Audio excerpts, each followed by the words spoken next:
Mais um capítulo pra explodir a nossa cabeça e a gente ficar aqui tentando juntar o que sobrou, porque assim, galera, tem muita, mas muita coisa pra gente falar. Sério. E aliás, tem muita conexão também com o capítulo 700, com 1056, e muita coisa agora pra gente teorizar sobre o Barba Negra e talvez um arco focado no Kobe e, de repente, até no Aokiji. E isso sem precisar falar do Vegapunk, né?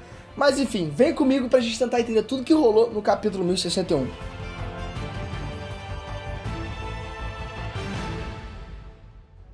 Ei, nerd, beleza?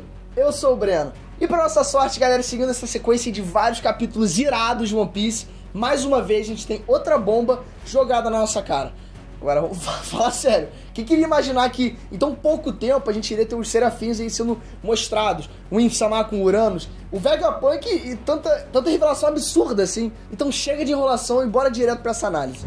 E assim, no começo a gente já tem o Luffy, o Chopper e a Bonnie caindo no mar, enquanto o navio é atacado por um tubarão gigante. E é logo nesse comecinho que a gente já tem uma informação muito maneira, que é o Punk escrito no lado ali do tubarão, e que já fez qualquer um ficar louco pra continuar o capítulo. E claro que a gente tem o nosso querido Jinbe aí demonstrando serviço e já ganhando um título de funcionário do mês, porque ele salvou o Luffy e a rapaziada, vocês já sabem, porque quem come a fruta lá não consegue nadar, e o Jinbe é um homem peixe, né? E o que é muito maneiro dessa cena de resgate é porque foi mostrado como realmente é muito útil ter um homem-peixe no bando, né? Claro. Então, fora a função de timoneiro, o Jinbe também tem uma função de resgatar os usuários de fruta que caírem na água, claro.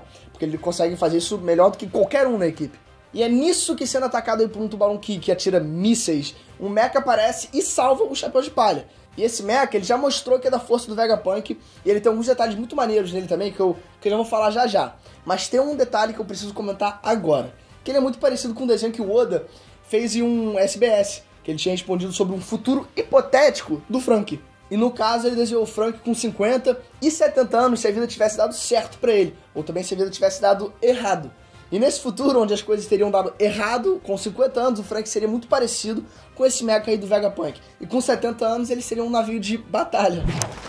Mas enfim, depois de Chapéu de Palha serem salvos lá do tubarão, a gente vai pra uma ilha naval da marinha, que é onde a gente vê vários membros da SWORD. E é muito legal que a gente viu que as crianças que foram resgatadas lá de Punk Hazard, que passaram pelo experimento de gigantificação, elas estão sendo bem cuidadas. Claro, elas estão sendo estudadas também, e com certeza o Vegapunk tá usando elas. Parece que era um jeito bem melhor do que lá com o Caesar, né? E deu pra ver que a galera tá queimando a cabeça aí pra ir atrás do Kobe, que agora tá sequestrado lá pelo Barba Negra. E olha que eu admito até que eu fiquei um pouco surpreso por terem citado o Kobe tão cedo de novo, porque talvez mostre que essa treta dele vai se desenrolar meio que agora mesmo. E depois a gente vê tantos membros da SWORD, de uma vez assim falando sobre o Kobe ter sido pego pelo Barba Negra, e sabendo que o Aokiji agora com certeza se aliou ao Barba Negra, não tem como não achar que o Aokiji também é da SWORD. É provavelmente a única chance do Kobe sair vivo do bando do Barba Negra. Ou talvez tenha até sido parte do plano dele, entendeu? Desde o começo. E quem sabe, galera, também a gente já não tem o Barba Negra como o próximo grande vilão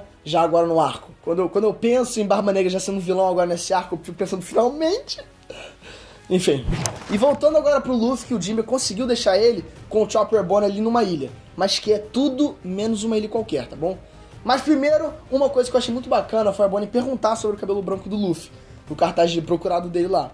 Eu achei bacana isso porque mostrou que o Luffy tá totalmente consciente da transformação dele, de como ele fica e o que ele sentiu naquela hora da transformação. E outra coisa legal é ver essas perguntas mais simples entre os personagens, porque em One Piece parece que às vezes é muito artificial, sabe? A forma como o Oda faz pra esconder certas coisas. Você quer um exemplo? Como que ninguém até agora chegou pro Zoro e perguntou sobre o olho dele? Mas tudo bem, ele poderia dar uma resposta vaga e a gente fingir que tá tudo certo, mas nem isso a gente teve. Ou seja, veio de alguém de fora do bando a pergunta sobre como o Luffy ficou totalmente diferente do cartaz de procurado.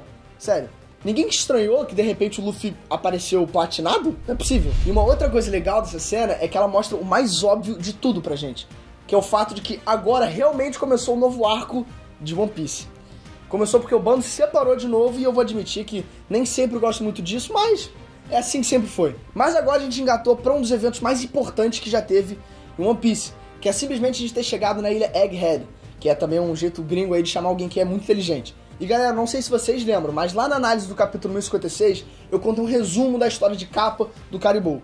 E como ele foi preso pelo X-Drake naquela época lá, enfim. E é surreal quanta conexão a gente consegue fazer com esse capítulo de agora. Primeiro que no capítulo 1056 é quando a gente tem o Caribou ele querendo contatar alguém pra falar sobre o que ele descobriu da Pluton. E a gente também tem aquela fala do Kid sobre eles irem atrás do homem marcado pelas chamas, sabe? E uma das opções pra fala do Kid que eu dei na época era o Sabo, porque ele tem essa conexão com as chamas, sabe? Ele tem uma cicatriz, e foi justamente a Robin que fez parte dos Revolucionários, uma das coisas que o Oda fez questão de mostrar a reação pra fala do Kid. E outra opção também seria o Aokiji, que esse sim foi marcado pelas chamas, na luta contra o Akainu.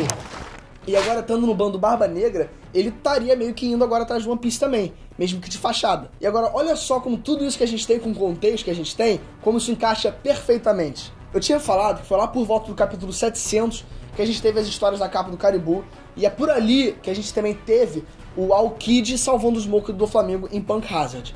E agora essa ilha do Vegapunk, que é praticamente o arco de Punk Hazard 2.0, com a gente vendo as crianças gigantes, a equipe do Smoker, a Sword, que o Kobe faz parte, e talvez o Aokiji também, e que no final do capítulo 1059, ou seja, só 2 capítulos atrás, quando o Kobe foi pego, a gente tem um navio da Sword falando que tá indo para o porto da ilha Egghead.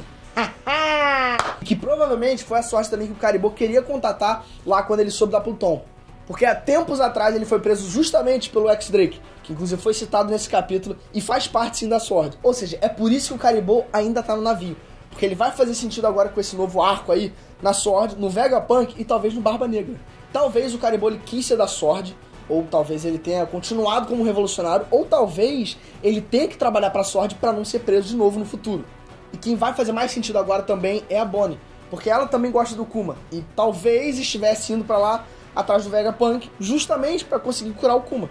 E galera, eu sei que eu já falei muito talvez nesse vídeo, mas talvez a Bonnie tenha se tornado uma revolucionária e por isso ela foi sozinha pra ilha, entendeu?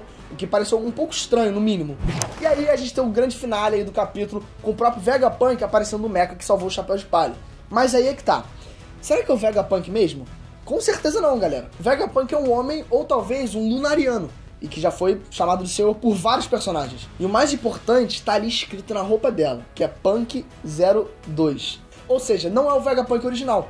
E aí a gente tem várias opções agora, mas talvez o Vegapunk tenha um tipo de consciência compartilhada em vários robôs, ou de repente vários corpos como esse aí. Talvez seja uma versão que tem um download da mente do Vegapunk nesse corpo mais jovem, sabe? E agora o motivo dele ter escolhido uma mulher, aí... sei lá, aí cada um escolhe qualquer um, né? Vambora. Ou talvez essa doutora Vegapunk só tenha falado sobre o nome dela porque ela é a filha do Vegapunk, entendeu? E ela usa esse nome doutora Dr. Vegapunk meio que no estilo da Yamato usando do Oden. Bom, eu não sei. Mas o que eu sei é que isso mostra que mais do que tudo, de que a gente realmente está no final de One Piece. Porque se o Vegapunk em pessoa vai aparecer, é porque a gente chegou no final mesmo. E como o próprio Oda falou, galera, em um SBS, quando um certo doutor aparecer, é quando a gente ficaria sabendo sobre alguns dos segredos das Akuma no Mi. E vamos falar a verdade, não tem como a gente não tá mais empolgado pra tudo isso. Mas agora eu quero saber da tua opinião. Você tá hypado pro capítulo 1062? Enfim, eu tô pra caraca, galera. Espero que você tenha curtido esse vídeo. Se você curtiu, já dá um likezão que me ajuda pra caraca. Se inscreve então nessa bola aqui, eu não sei se ela tá aqui ou não. Clica no sininho que você não vai perder a próxima análise de One Piece. E eu te vejo no próximo vídeo. Um beijo e fui.